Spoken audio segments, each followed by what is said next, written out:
మహాత్మా జ్యోతిరావు పులే జయంతి సంగారెడ్డి జిల్లా ప్రజలకు శుభాకాంక్షలు తెలిపిన విద్యుత్ శాఖ ఎస్సీ ఆర్ సుధీర్ కుమార్. సంగారెడ్డి జిల్లా కేంద్రంలో భారతదేశ మొట్టమొదటి ఉపాధ్యాయురాలు సావిత్రిబాయి పులే 195వ జయంతి పురస్కరించుకొని టీజీఎస్పీడీసీఎల్ సర్కిల్ ఆవరణలో ఉన్న సావిత్రిబాయి పులే విగ్రహానికి పూలమాలలు వేసి ఘనంగా నివాళులర్పించిన విద్యుత్ శాఖ ఎస్సీ ఆర్ సుధీర్ కుమార్. ఈ సందర్భంగా వారు మాట్లాడుతూ మహాత్మా జ్యోతిబా పులే సతీమణి సావిత్రిబాయి పులే మహిళా విద్య హక్కుల కోసం పోరాడిన భారతదేశపు మొదటి మహిళా ఉపాధ్యాయురాలు, సంఘ సంస్కర్త అని అన్నారు. నేటి మహిళలకు సావిత్రిబాయి పులే ఆదర్శంగా నిలిచారని అన్నారు.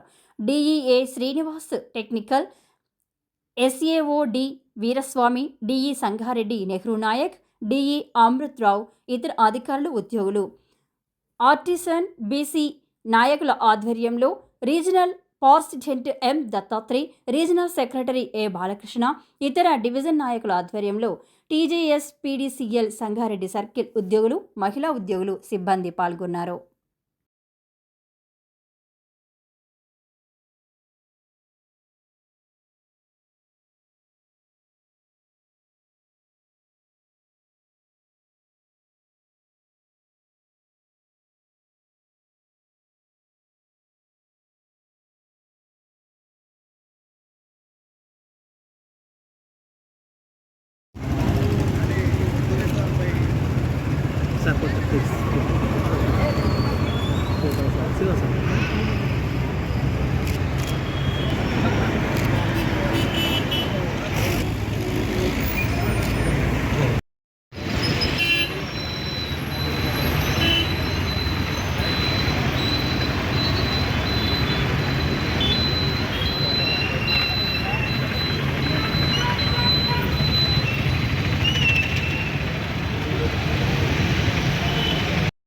గ్యాదర్ అయ్యామని అంటే జ్యోతిబా పులే వాళ్ళని స్మరించుకోవడానికి ఇక్కడ మనం గ్యాదర్ అయ్యాము.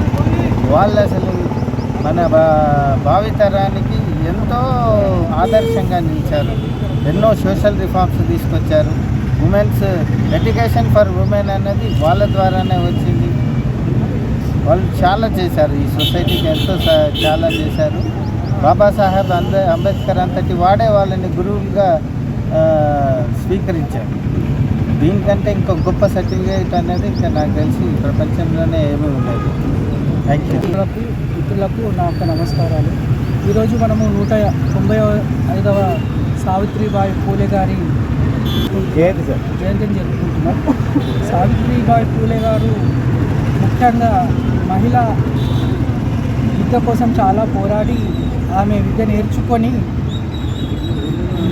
ముఖ్యంగా చిన్న క్యాస్ట్ వాళ్ళ గురించి చాలా పోరాడి ఆమె విద్య నేర్చుకొని ఒక ఫస్ట్ ఫీమేల్ టీచర్గా మన ఇండియాలో ఆమె నిలిచిపోయారు. అందుకు వారి భర్త జ్యోతిరావు పూలే గారు ఎంతో సహకరించి ఈరోజు స్త్రీ ఈరోజు ఇంత స్థితిలో చదువుతూ ఉన్నారంటే ముఖ్య కారణం సావిత్రిబాయి పూలే గారని చెప్పుకోవడంలో అతిశయోక్తి కాదు. జై సావిత్రిబాయి పూలే.